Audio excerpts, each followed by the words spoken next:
Once you start looking at racial disparities, housing takes center stage. A lot of these other disparities that people have been talking about for years in terms of education, health, wealth, are all rooted in what your access to housing is.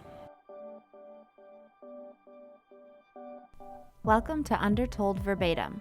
I'm Solveig Rennan for the Undertold Stories Project. We record hours of interviews in our work reporting for the PBS NewsHour, but only a fraction of the conversation makes it onto the broadcast. This podcast series allows us to delve more deeply into the full story, so you can hear changemakers around the world in their own words.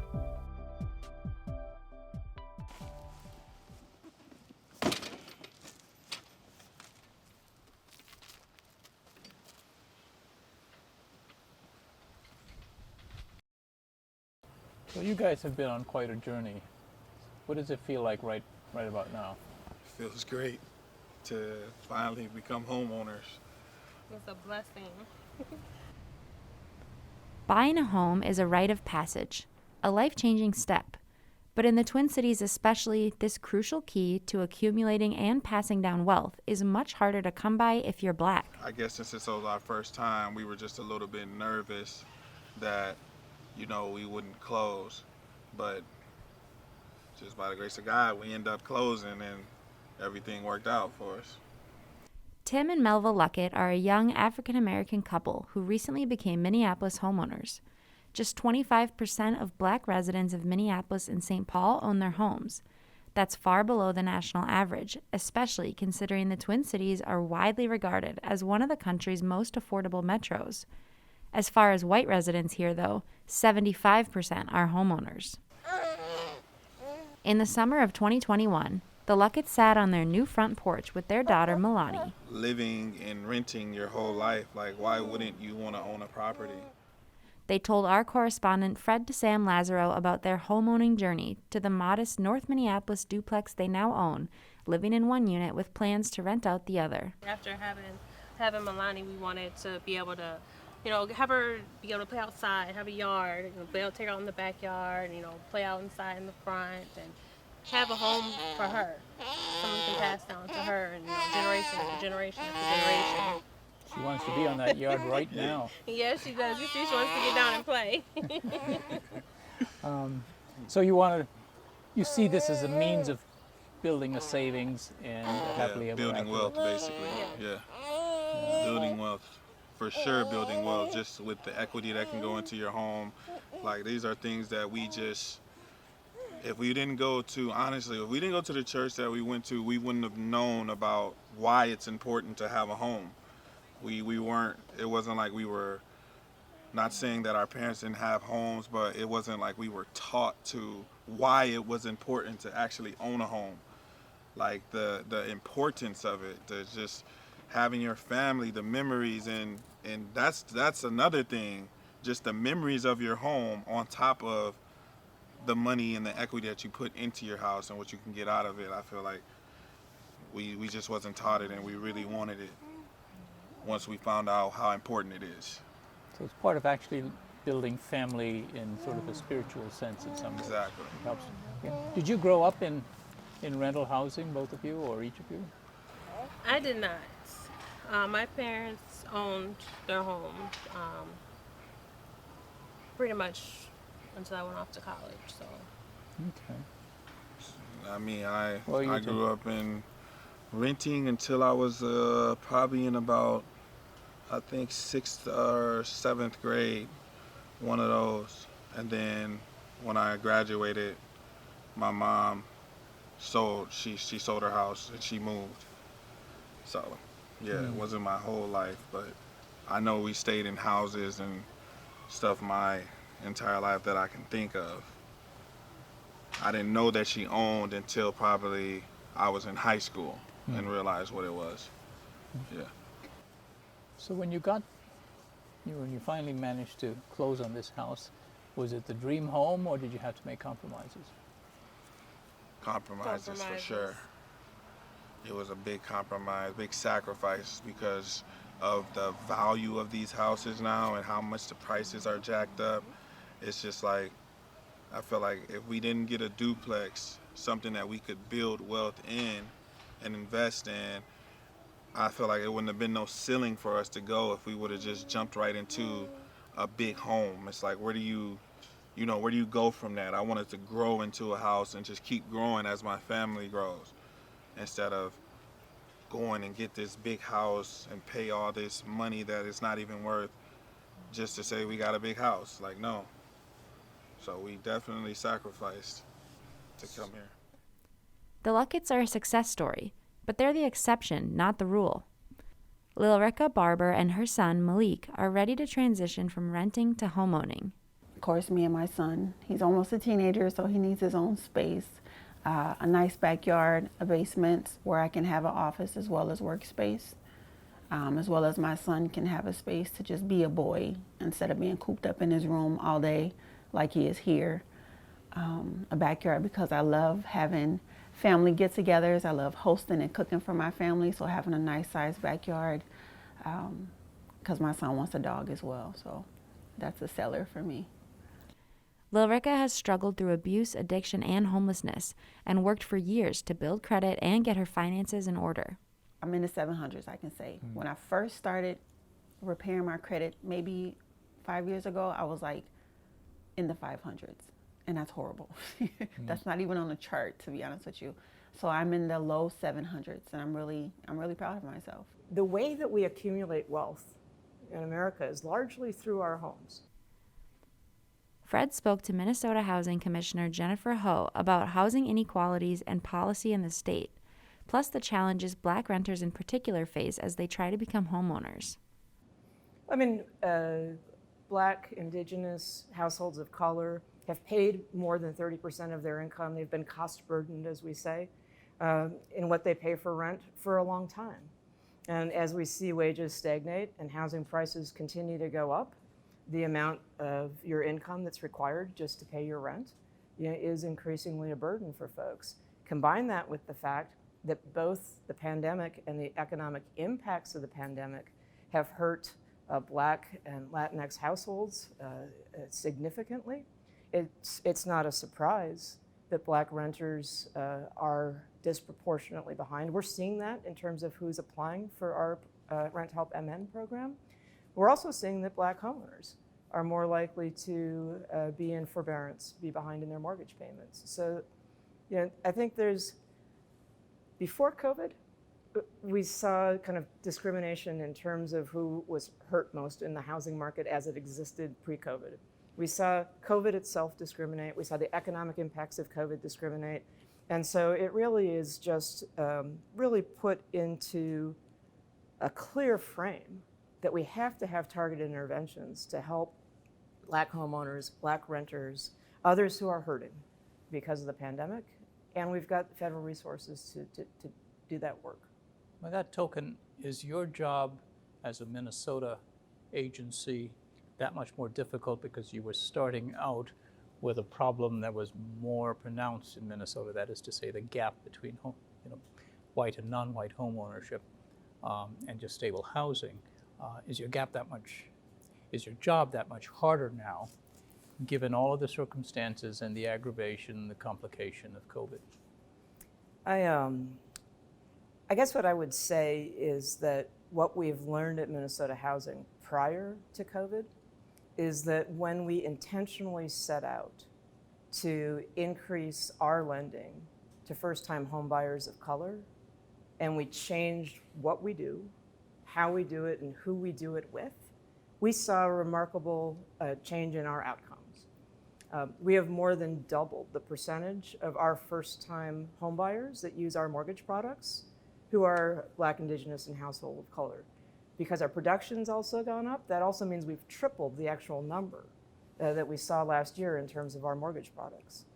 I think whether it's renters or it's homeowners, I think that this requires intentionality. And it requires intentionality because we didn't get here by accident. A whole bunch of stuff happened over the course of the last 100, 120. Go back to statehood. Decisions that were made to disadvantage some people and discourage people from becoming home buyers, especially in the African American community. And then we had home buyers. We had 50% of black households were homeowners back in 1950. Then we went and built some interstates right through neighborhoods that had black middle class.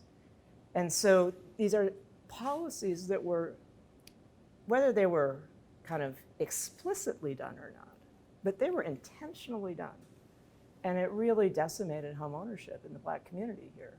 And so it is going to require decades of intentional work in order to bring that number back up and bring it up so it's on par with white home ownership here in Minnesota. I think the opportunity right now is that there is a federal congressional conversation around housing as infrastructure. The president is talking about housing as infrastructure. We've heard the president talk about potentially having a federal down payment assistance program. Other tools that we learned at Minnesota Housing make a huge difference. I mean, the way that we accumulate wealth in America is largely through our homes. And if you weren't allowed to buy in more affluent neighborhoods, if you weren't given preferential pricing on your mortgage, if you bought a home and you had it taken away through eminent domain to build a freeway, if your home is appraised or is rising in value at a lower rate because of where it's located, you have been disadvantaged over and over and over by the housing market in terms of your ability to accumulate wealth and pass that on to future generations. History has held many obstacles in the path towards homeownership for Black Minnesotans.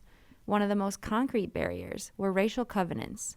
So racial covenants are clauses that were inserted into property deeds and reserved those certain parcels of land for the exclusive use of white people.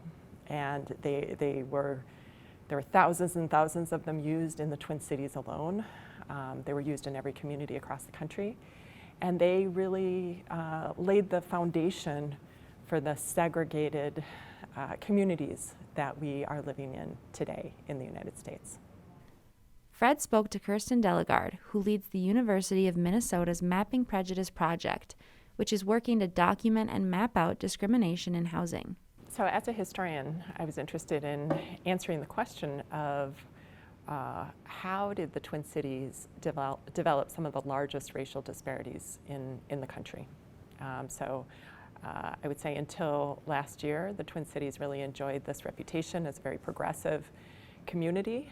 And yet when you looked at the numbers didn't really support this progressive reputation. So I was interested in using historical tools to figure out how we got to the place that we are today. And of course, once you start looking at racial disparities, housing takes center stage. A lot of these other disparities that people have been talking about for years in terms of education, health, wealth, are all rooted in what your access to housing is. So that led me to look at what were the historic housing policies that shaped the environment that we're living in today. And one of the policies, one of the practices that jumped out was the use of racial covenants. Were your findings surprising to you?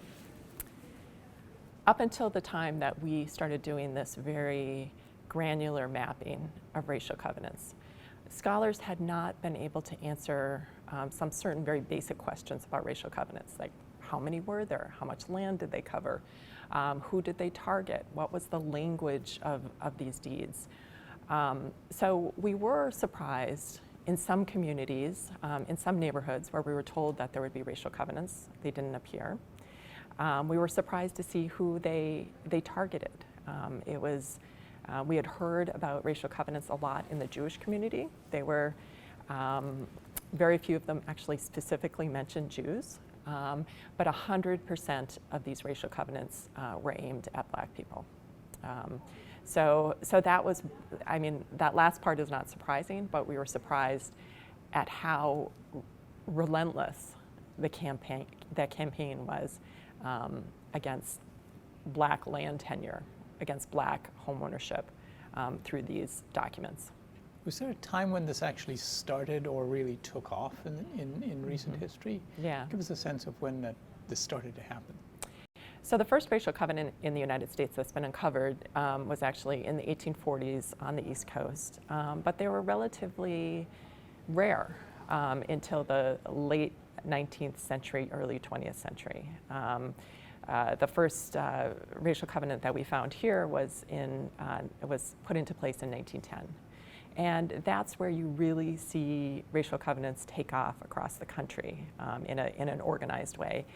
And that has to do with the growth of the real estate industry. So the real estate industry was professionalizing in those years. This was the same years that you have the formation of the National Association of Real Estate Agents. And they really saw, that organization in particular, really saw these covenants as a tool that they could use to create what they saw to be harmonious communities, which had everything to do with race. They were reflecting a widespread conviction that for neighborhoods to be harmonious, for them to be healthy, for them to be prosperous, they had to be racially homogenous. And they fastened on racial covenants as a really effective tool to make that happen. Do you think that the value of people's homes was a major consideration? Talk a little bit about how that factors into all of this, so that people who may not, white people that is to say, who may not consider themselves particularly racist, still want to protect the value of their homes. Yeah. And there's a perception that the advent of black people or people of color into the community is going to bring property values down. Mm-hmm.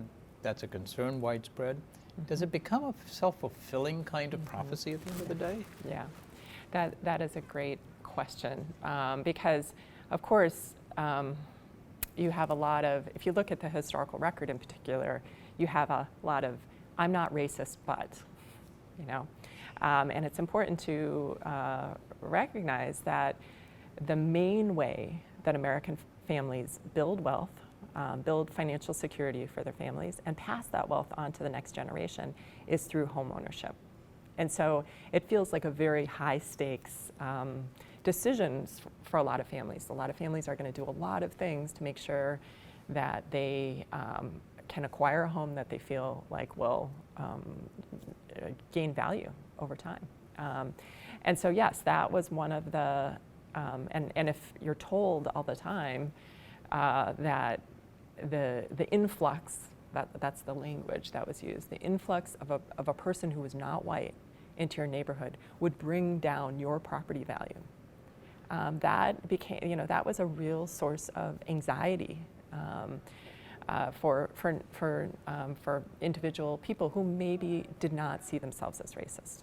And I would say, even though when you look at the historical record, you certainly see some very outspokenly racist people. I think in many ways they're the minority, and it's the structures that are way more important in terms of determining the actions of individual white people than a particular animus towards people who don't look like them. Have you seen any difference in the way your work is received or that your work is affected post the George Floyd incident, murder? Yeah. The Mapping Prejudice team, in the wake of George Floyd's murder, we felt grateful that we could serve a role in the aftermath because people from, hundreds of people from all over the world started contacting us to understand why this happened in Minneapolis, why scholars are calling the social movement that has grown in the wake of George Floyd's murder the largest social movement in American history in terms of 20 million Americans took to the streets. And I think a lot of people were surprised that it came out of Minneapolis. But for those of us who've been working on this topic, I wish I could say I was surprised that this kind of racial reckoning started in Minneapolis, because this is the kind of thing that we have been warning about since the project started. You know, that the profound damage that structural racism is inflicting on our community. So since George Floyd's murder, we have engaged in, I mean, we've had thousands of new volunteers join our project. We had expected our mapping of Ramsey County, the covenants in Ramsey County, to take 3 years. It took 8 months because we had such an upsurge of volunteers. We've had hundreds of requests for talks, and lots of media interviews. And you know, to me, it shows this desire that people have to understand structural racism, to understand how we got to this place. And I would never say that racial covenants are the only reason that the Twin Cities are the way they are, but they're a big part of the story, and they really help, especially white people who have never had a personal experience with racism, being the target of racism. They really help them to understand when people say it's structural. It's not, you know, it's not just implicit bias. It's not just how do I feel or what do people say, but it's the way racism is baked into our foundational institutions, our foundational documents. So I really, in what I've seen from the people I've been talking to, is a real commitment to trying to dismantle that, to trying to dig into whatever institution they're involved with, to use the tools that they have and try to, you know, to move in a different direction. Remember Lilricka Barber? After years of work to repair her credit, she was finally approved for a mortgage. You've looked at how many properties did you say? Over 200. Okay. 200. Her big hurdle now? The market reality of tight supply and all-cash buyers, mostly investors who've outbid her for the few homes she could afford to bid on. That we would get our hopes up and find something that was possible for us, and we get shot down. I checked in with Lilricka in February of 2022 as we were finishing up this podcast, and she's still looking for a home.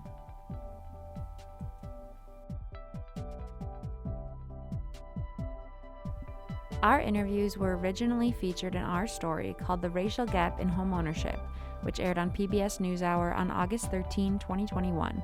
To check out the full story, go to undertoldstories.org. This episode was hosted and edited by me, Solveig Rennan, and produced by Simeon Lancaster. The interview was conducted by our director, Fred DeSan Lazaro. You can find every Undertold Verbatim episode, virtual reality 360 experiences, and our entire library of Undertold news reports from around the world at undertoldstories.org. Undertold Verbatim is brought to you by the Undertold Stories Project based at the University of St. Thomas in Minnesota.